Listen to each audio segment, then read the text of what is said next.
নমস্কার। আজ 30শে অক্টোবর 2025 শুক্রবার। কাটোয়া 2 নম্বর ব্লক। এখানে জ্যাকপট পদ্ধতিতে ধান চাষ করা হয়েছে, জৈব ও রাসায়নিক মিশ্র পদ্ধতিতে।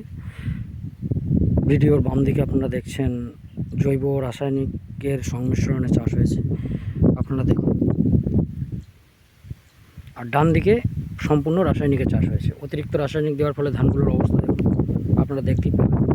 বাম দিকে হচ্ছে জ্যাকপট এবং রাসায়নিকের মিশ্র চাষ, আর ডান দিকে হচ্ছে শুধুমাত্র রাসায়নিক। আপনারা জমিটার অবস্থা দেখুন। এবং আমাদের রাসায়নিক এবং জ্যাকপটের মিশ্র চাষে ধানের এবং গ্রোথ, শীষ এবং পুরো জমিটা দেখুন, কোথাও উঁচু নিচু নেই, একদম সমান।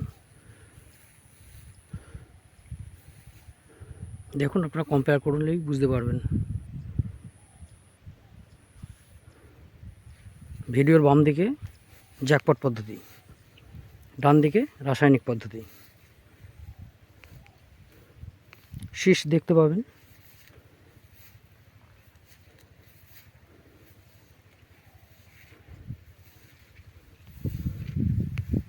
প্রত্যেকটি জমিতে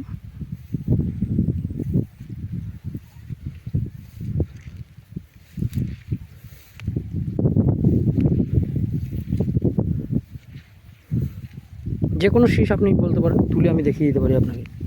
দেখুন শীষ, দেখুন ধানের গাঁথনি, দেখুন যে কোনো শীষ আপনি যেটা বলবেন আমি সেটা আপনাকে দেখিয়ে দিতে পারবো। এখনও সম্পূর্ণরূপে ফুলায়নি, দেখুন প্রত্যেকটা, যে কোনো শীষ লক্ষণীয়। দেখুন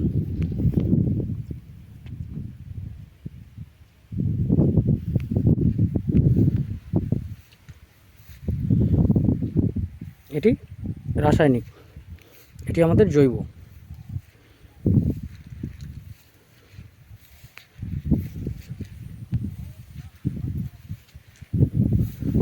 খুবই সুন্দর এবং গাছের পতাকা পাতা খুবই সুন্দর, একদম হেলদি, কোনো রকম কোনো দাগ বা কোনো রকম কোনো রোগের আক্রমণ কোনো কিছু নেই। আর কিছুদিনের মধ্যেই ধান কাটা হবে, ধান প্রায় পাকার মুখে।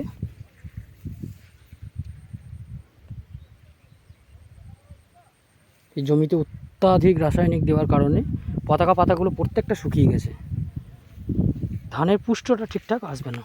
দেখুন অত্যাধিক রাসায়নিক প্রয়োগের ফল।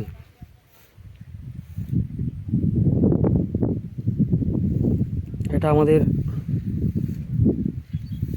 জ্যাকপট দিয়ে তৈরি করা হয়েছে, জ্যাকপট এবং রাসায়নিকের সংমিশ্রণে।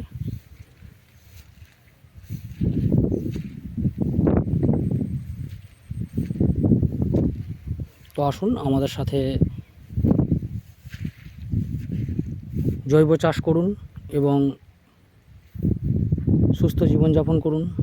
ভালো ফসল কম খরচে আপনারা এখান থেকে তৈরি করতে পারবেন।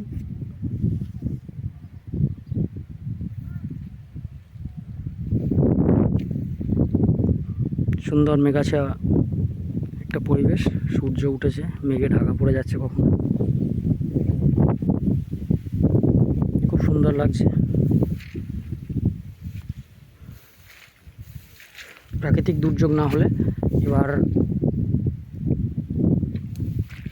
ধানের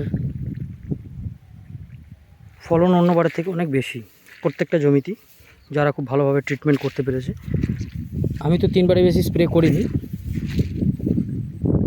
একবার ন্যানো প্লাস দিয়েছি, একবার খোলা পচা আর মাজরার জন্য একবার স্প্রে করেছি, মাঝে একবার নিম তেল দিয়েছি এবং লাস্টে শোষকের জন্য একবার স্প্রে করেছি। বাস, এটিই যথেষ্ট।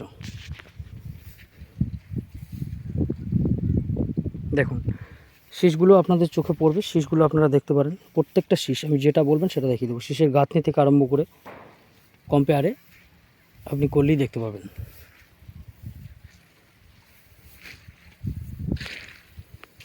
ধন্যবাদ।